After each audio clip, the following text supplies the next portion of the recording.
लोकसभेतून राजकारणात एंट्री, उपमुख्यमंत्री पदाचा विक्रम, अजितदादांची राजकीय कारकीर्द. अजितदादांचा जन्म हा अहिल्यानगर जिल्ह्यातील राहुरी तालुक्यामधील देवळाली येथे दिनांक 22 जुलै 1959 रोजी झाला. 1982 मध्ये त्यांनी स्थानिक राजकारणात प्रवेश केला आणि त्यांनी काका शरद पवार यांच्या नेतृत्वात राजकीय धडे गिरवायला सुरुवात केली. शरद पवार यांच्या अनेक निर्णयाचे ते साक्षीदार होते. शरद पवार यांच्यासोबत त्यांनी अनेक पदांवर काम केले. 1993 साली शरद पवार हे राज्याचे मुख्यमंत्री झाले तेव्हा अजितदादांना मंत्रिमंडळात स्थान देण्यात आले. त्यांनी वित्त, नियोजन, ऊर्जा, जलसंपदा, ग्रामीण विकास यासह अनेक खाती त्यांनी सांभाळली. त्याचवेळी शेती, सहकार आणि ग्रामीण भागाशी त्यांची मजबूत नाळ जोडली गेली. बारामतीच्या स्थानिक राजकारणासह राज्यातील अनेक जिल्ह्यांशी त्यांच्या थेट संबंध आला. काकांसारखेच ते कार्यकर्ते पदाधिकाऱ्यांच्या कायम गराड्यात राहिले. भल्या पहाटेपासून काम करण्याची त्यांची सवय अनेकांना आश्चर्यचकित करणारी होती. राजकारणात या पद्धतीनं काम करणारे नेते फार विरळ आहेत. दादांचा कामाचा झपाटा उरक अनेकांना प्रेरणादायी होता.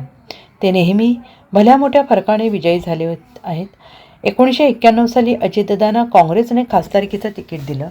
सर्व उमेदवारांची अगोदर घोषणा झाली आणि शेवटच्या टप्प्यात अजितदादांना खासदारकीची तिकीटं देण्यात आली. त्यावेळी पृथ्वीराज चव्हाण आणि अजितदादा पवार हे निवडून आले. पुढे हे दोघे महाराष्ट्राच्या मंत्रिमंडळात एकत्रित होते. पण राजीव गांधी यांच्या हत्येनंतर PV नरसिंहराव यांच्याकडे देशाचे नेतृत्व आले. त्यांनी तातडीने शरद पवार यांना संरक्षण मंत्री पदाची जबाबदारी दिली. संसद सदस्यत्वासाठी मग बारामती मतदारसंघ सुरक्षित होता.